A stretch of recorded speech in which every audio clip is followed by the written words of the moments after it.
The holy book of Islam has a word for us today. The Quran says in my language, "Hai sekalian manusia, sesungguhnya aku telah menjadikan kamu sekalian dari seorang lelaki dan seorang perempuan, sehingga kamu berbangsa-bangsa dan bersuku-suku, agar kamu sekalian mengenal satu sama lain. Bahwasanya yang lebih mulia di antara kamu sekalian ialah siapa yang lebih takwa kepadaku." I might translate that as, "O mankind, Allah, made you from a male and a female and divided you into nations and tribes so that you should come to know one another.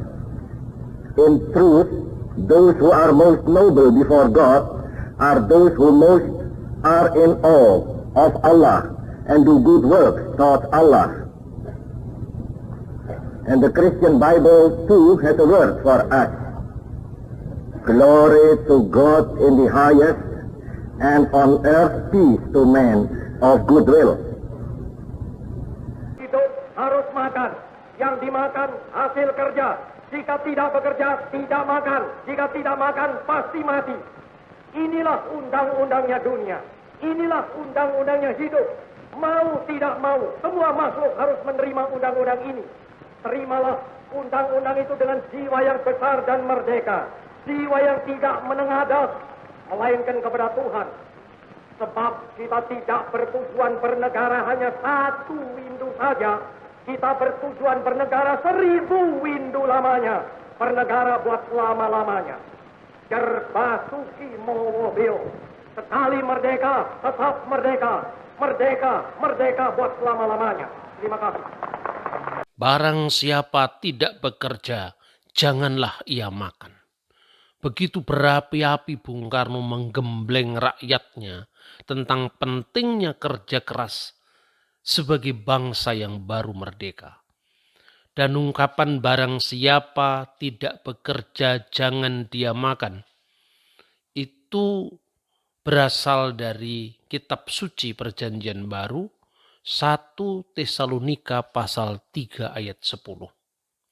Kita sudah belajar bagaimana Bung Karno melakukan passing over spiritualitasnya dalam tradisi berbagai macam agama dan dalil-dalil kitab suci, Al-Quran, Injil, Bhagavad Gita, yang disampaikannya begitu lancar di forum-forum yang tidak hanya seagama.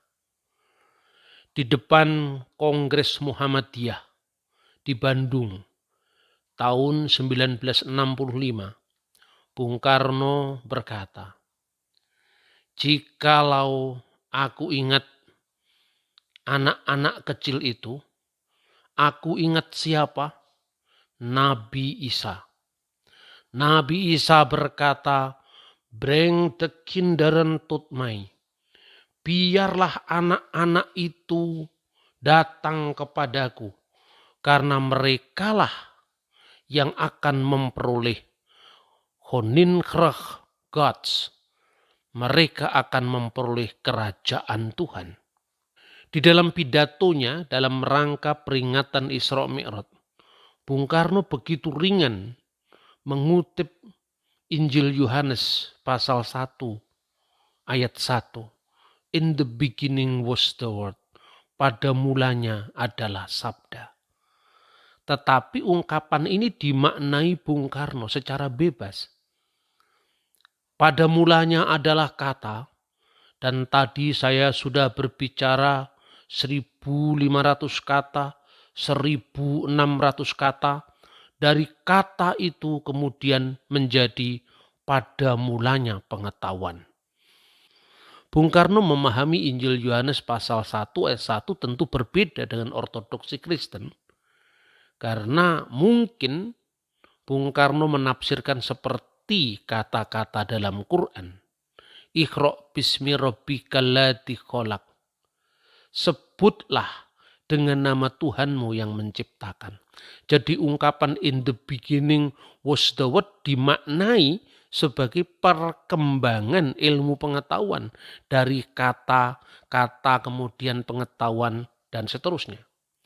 Begitu juga di dalam peringatan Isra Mi'raj juga Bung Karno mengutip Eli Eli lama sabaqtani. Dan dia berkata kepada hadirin yang hadir. Dia minta nasihat kepada Menteri Agama yang hadir saat itu. Apakah yang dikatakannya itu benar atau salah?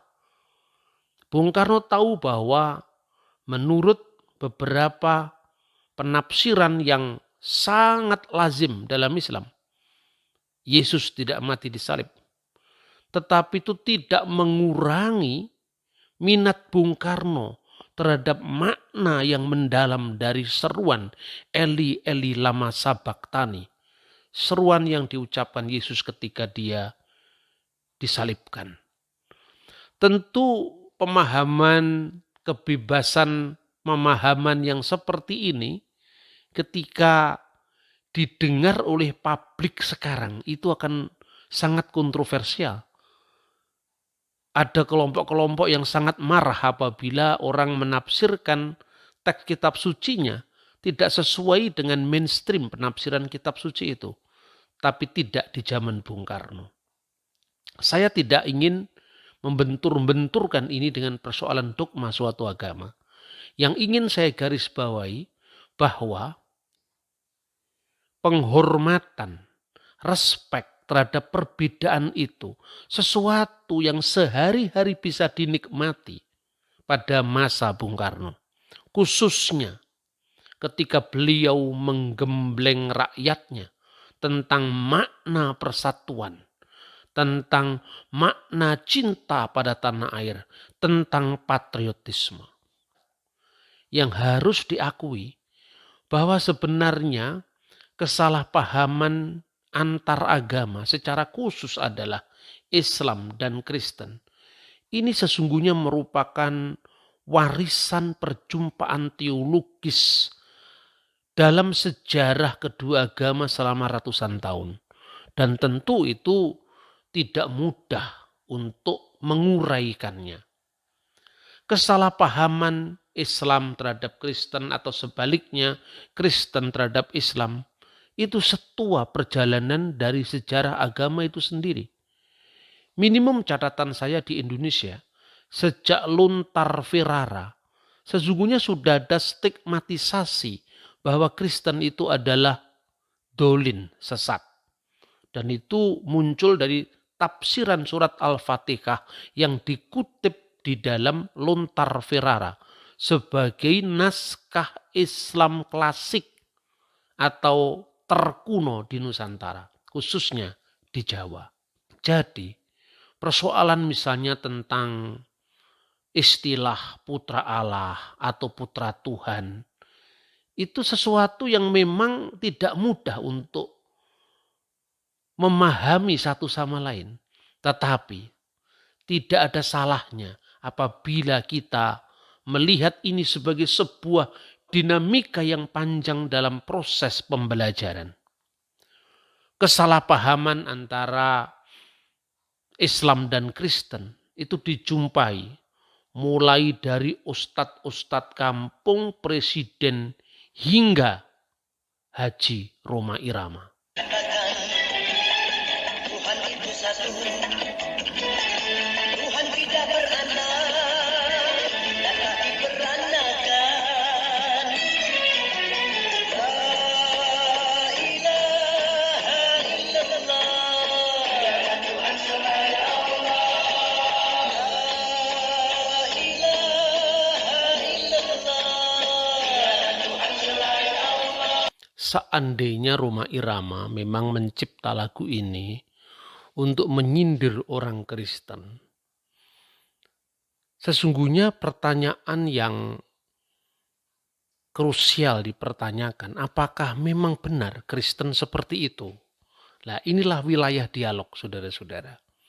Bahkan mungkin Bang Haji Roma Irama kan kaget kalau ungkapan la ilaha illallah itu sesungguhnya tidak hanya ada dalam Al-Quran, tetapi juga ada di dalam Alkitab.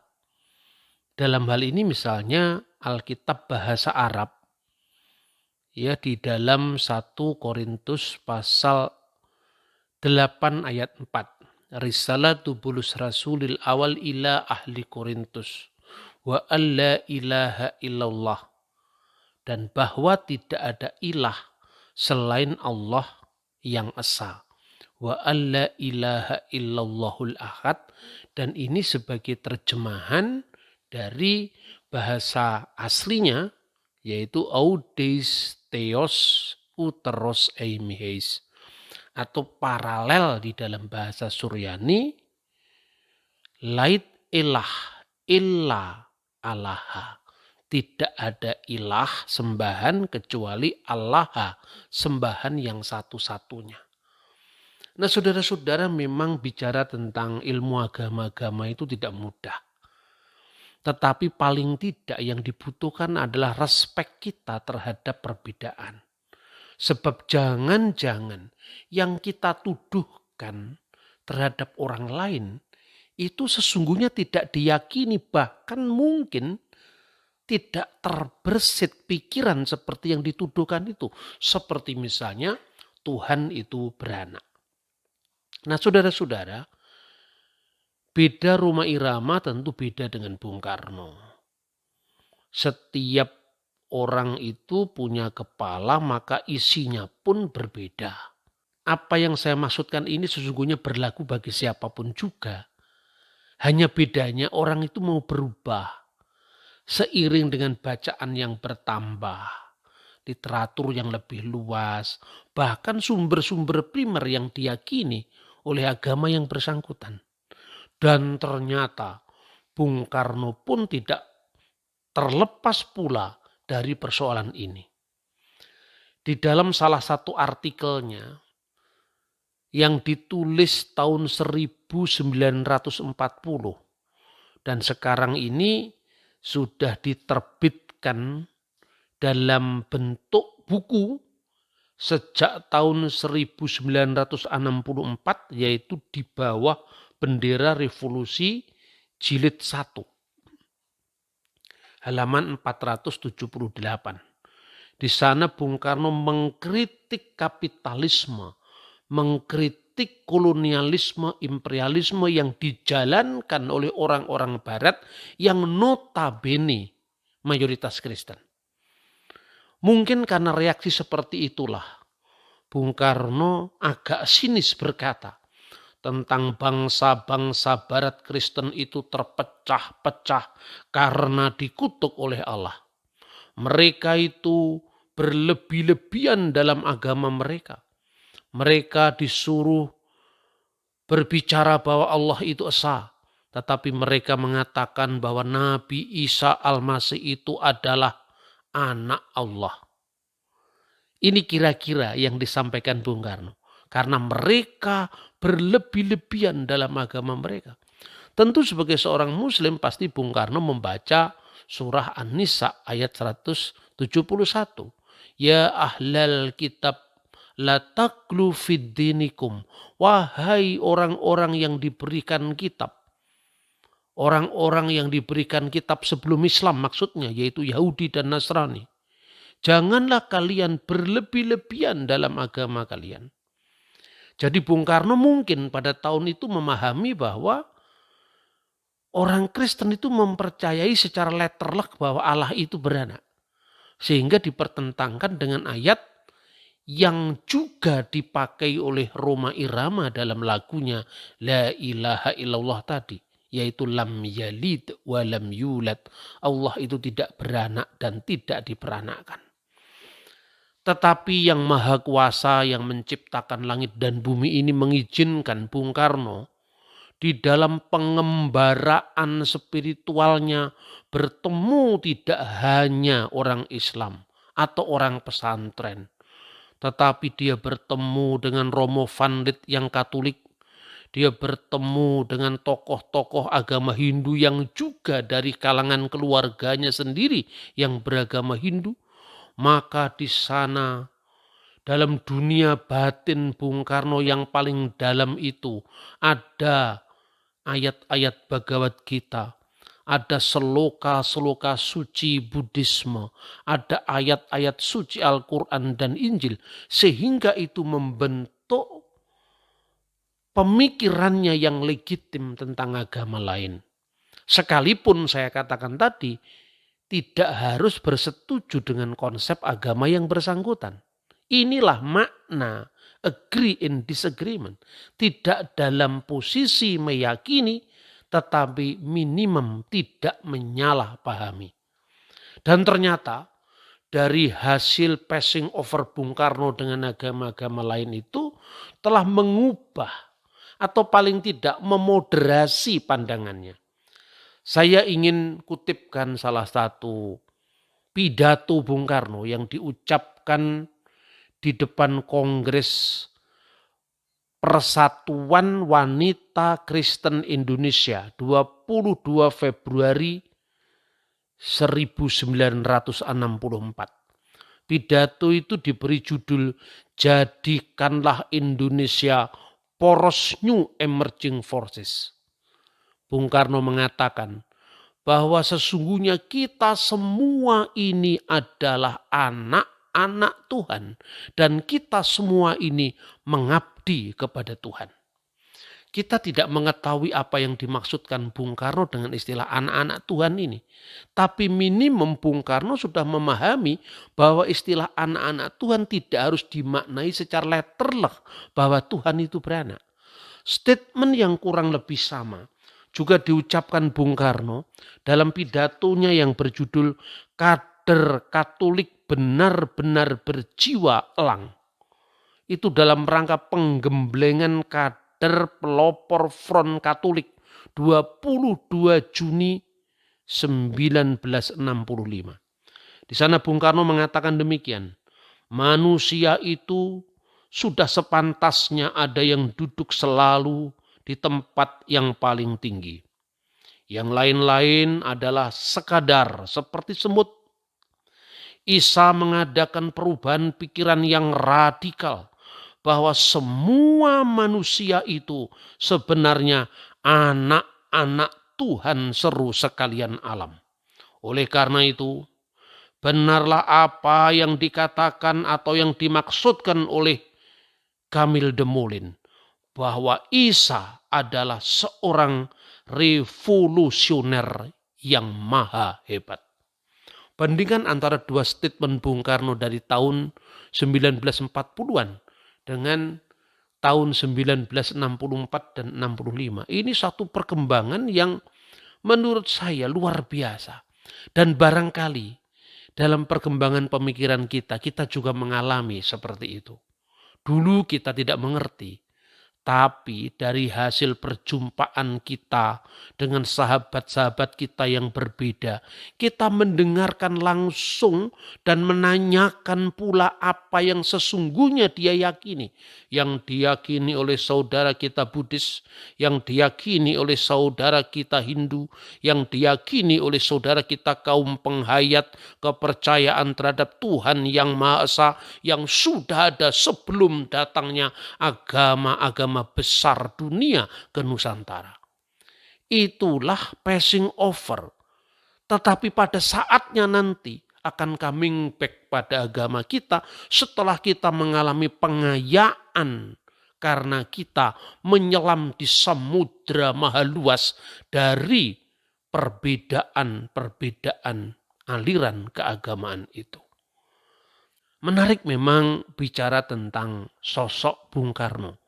Dan ini adalah salah satu contoh passing over Bung Karno dalam spiritualitas semestanya yang sangat-sangat toleran terhadap pihak yang berbeda. Budaya Jawa itu memiliki catatan-catatan sejarah yang sangat lengkap tentang perbedaan teologis agama-agama itu yang dirayakan dirayakan dengan begitu toleran, diterima secara lapang dada, bahkan perbedaan yang dirayakan sebagai warisan perjalanan panjang sejarah Nusantara. Ambil sebuah contoh. Serat Centini yang ditulis awal abad 19, sekitar tahun 1814, pada zamannya Sinuwun Pakubuwono keempat. Dalam Serat Centini itu digambarkan tentang agama-agama dari Islam, Kristen, dan tentu banyak dari perspektif Islam yang ditawarkan. Syahadatnya Nabi Ibrahim, syahadatnya Nabi Musa, syahadatnya Nabi Isa, dan nanti diakhiri dengan syahadatnya Nabi Muhammad Shallallahu Alaihi Wasallam. Ketika bercerita tentang Isa atau zaman Yesus, ada sumber-sumber yang diambil dari sumber Kristen langsung. Misalnya tentang puasa Paskah, Pentakosta, kematian atau kewafatan Al-Masih dan bangkitnya pada hari ketiga itu diterima dari sumber-sumber Kristen. Tetapi ungkapannya bahwa Injil diwahyukan melalui malaikat Jibril itu diambilnya dari sumber Islam. Ini Serat Centini, sebuah ensiklopedia Jawa yang sangat terkenal. Dan ketika berbicara tentang pengakuan iman, kredo atau syahadat, dia bayangkan bahwa syahadatnya Nabi Isa itu ya polanya sama dengan syahadatnya di zaman Nabi Muhammad. Kalau di zaman Nabi Muhammad berbunyi asyhadu alla ilaha illallah wa asyhadu anna Muhammad Rasulullah, maka di zaman Isa mestinya juga asyhadu alla ilaha illallah wa asyhadu anna Isa Rahullah. Dan ungkapan Isa Rahullah ini menariknya diterjemahkan dalam bahasa Jawa putra Allah. Terjemahan dalam bahasa Jawa Serat Centini itu begini. Lan ingsun anyekseni ora ana pangeran kang sinembah kajaba saka Allah. Lan Nabi Isa iku atmajeng yang agung. Kata atmojo itu artinya putra dalam bahasa Jawa. Memang kata itu merupakan serapan dari bahasa Sanskerta. Dari kata atma yang artinya roh dan ja yang artinya lahir. Yang dilahirkan dari roh. Tetapi di sini kalau diterjemahkan dalam bahasa Jawa mestinya rohullah itu adalah atmaning yang agung. Rohnya yang agung. Tetapi di sini diterjemahkan dengan atmajeng yang agung. Atmaja dari sang yang agung. Dari Tuhan yang Maha Kuasa. Itu Serat Centini. Tetapi ada satu buku yang menarik lagi juga muncul dari kalangan ahli kebatinan. Broto Kesowo ini adalah seorang guru kebatinan yang sangat dekat dengan ajaran Islam. Dalam bukunya yang berjudul Kunci Swargo atau Miftahul Jannah, itu beliau menjelaskan ya bahwa sesungguhnya kita tidak hanya membaca Quran katanya. Tetapi saya pun juga tidak keberatan kalau kita juga menimba spiritualitas dari agama lain, misalnya Injil, misalnya Taurat. Dan beliau, Broto Kesowo ini, menjelaskan tentang istilah manusia yang diciptakan tinulat saka Gusti Allah. Yang diciptakan menurut citranya Tuhan, gambarnya Tuhan dipahami secara kiasan. Bahkan di dalam buku ini, beliau juga mencatat sabda Yesus. Tidak seorang pun yang sampai kepada Bapa kalau tidak melalui aku. Barang siapa melihat aku, dia telah melihat Bapa, dipahami seperti pepindane wewayangan, seperti bayangan karena manusia diciptakan tinulat saka citrane Gusti Allah. Yang diciptakan menurut citra atau gambaran dari Tuhan.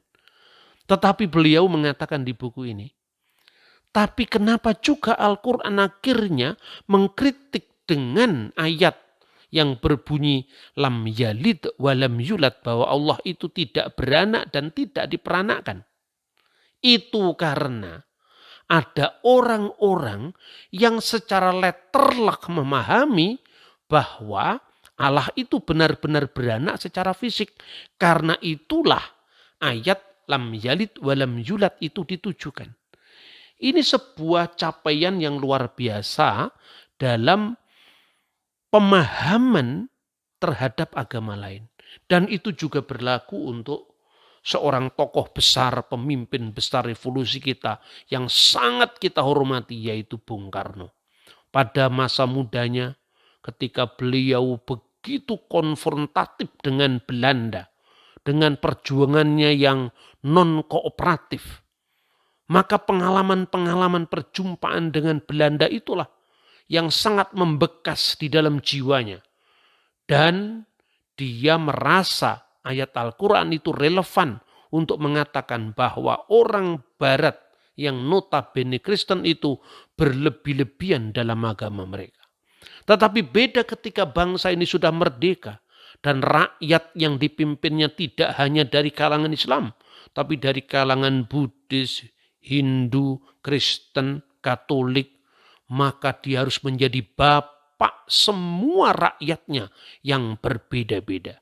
Karena itu Bung Karno menampilkan diri sebagai sosok yang bisa mewakili, mengayomi seluruh agama-agama dan kepercayaan terhadap Tuhan yang Maha Esa. Passing over spiritualitas Bung Karno yang melompat dari satu dalil keagamaan ke dalil keagamaan yang lain, itu selalu menarik untuk terus-menerus kita dalami, kita kaji, bahkan kita teladani dalam interaksi kita dengan saudara-saudara yang berbeda. Dan dalam iman Kristen secara khusus, memang istilah anak Allah itu tidak benar-benar dipahami secara letterlek seolah-olah itu Allah beranak. Kok primitif sekali Tuhan kok beranak? Ada banyak makna. Misalnya, kalau kita membaca di dalam Injil Matius pasal 5 ayat 9. Dan ayat ini yang sering dibaca pada saat umat Kristen Palestina merayakan Natal setiap tahun. Bahkan saya pernah mendengar sendiri pidato dari Presiden Yasser Arafat almarhum yang suka dengan mengucapkan ayat ini. Ayat itu bunyinya selalu dibaca dalam bahasa Arab. Tuba lisoni issalam li'annahum abna'allahi yuta'un. Berbahagialah orang yang membawa damai karena mereka akan disebut anak-anak Allah. Dalam paralel yang kurang lebih sama, Bung Karno mengutip ungkapan anak-anak Tuhan, anak-anak Allah ini ketika beliau berkata, kita semua ini adalah anak-anak dari Tuhan seru sekalian alam. Karena kita cinta damai, sekalipun kita lebih cinta kemerdekaan. Kiranya spiritualitas Bung Karno yang melintas batas, yang passing over ini, bisa kita teladani dalam kehidupan keberagaman kita di Indonesia. Merdeka!